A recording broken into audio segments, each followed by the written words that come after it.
بسم اللہ الرحمن الرحیم۔ السلام علیکم۔ یہ جو فلٹرز ہم استعمال کرتے ہیں تصویر کھینچنے کے لیے انسٹاگرام کے اوپر، سنیپ چیٹ کے اوپر، ٹک ٹاک کے اوپر خواتین بہت زیادہ استعمال کرتی ہیں، لیکن مرد بھی کچھ کم نہیں ہیں۔ ان فلٹرز کو بعض اوقات لوگ اتنا استعمال کر لیتے ہیں، انہیں ایسا لگتا ہے کہ ہمارا اصلی چہرہ یہی ہے، حالانکہ ایسا ہوتا نہیں ہے۔ اب اصلی چہرہ وہ اپنا دیکھنا پسند ہی نہیں کرتے، اب وہ کوشش کرتے ہیں کہ ہمارا فلٹرز والا چہرہ یہ ہو۔ ایک شخص ایسا ہے کہ جس نے اسی فلٹر والا چہرہ اپنانے کے لیے، ویسا اپنا چہرہ بنانے کے لیے 1,28,00,000 روپے سے زیادہ کی رقم اپنے منہ کے اوپر خرچ کر دی، اور اس کے لیے اس نے تقریباً 10 ممالک جو ہے گھومے، اور اس کے علاوہ آپ کو بتاتا چلوں 10 سے زیادہ سرجریز کروائی ہیں۔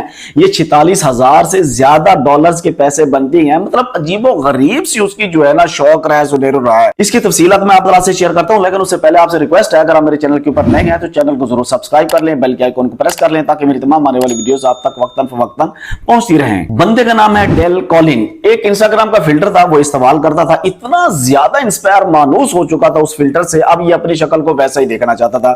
اس نے طے کر لیا کہ اس نے اب اپنی یہی شکل بنوانی ہے۔ اس کے لیے یہ نکل چکا، پہلے 10 ممالک کے اندر 10 سے زیادہ سرجری کروائیں۔ ملک جو ہیں ان میں جو نمایاں جو سامنے آئے، ترکی میں گیا، پولینڈ میں گیا، فن لینڈ میں گیا، رشیا میں گیا، فرانس میں گیا، اور اس نے سرجریز 10 سے زیادہ کروائیں۔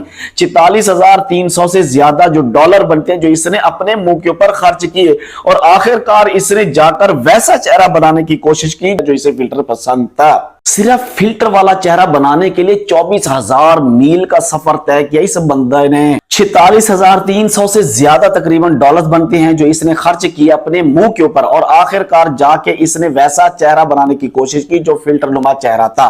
چہرہ آپ دیکھ رہے ہیں، آپ ہی فیصلہ کریں کہ فلٹر والا چہرہ ٹھیک تھا یا یہ ٹھیک تھا، کیا یہ کرنا چاہیے تھا یا نہیں کرنا چاہیے تھا۔ ایک فلٹر کے پیچھے پاگل ہو کر 24,000 میل کا سفر کیا اس بندے نے۔ میں سمجھتا ہوں کہ شاید یہ کوئی نفسیاتی بیماری ہے۔ آپ کمنٹ باکس میں اپنی رائے سے ضرور آگاہ کیجیے گا کہ یہ ایسا کرنا ٹھیک تھا یا نہیں تھا۔ دعا کرتا ہوں اللہ تبارک و تعالی تمام مسلمانوں کو اپنی حفظ و امان میں رکھے۔ مجھے دیجیے اجازت، اللہ حافظ۔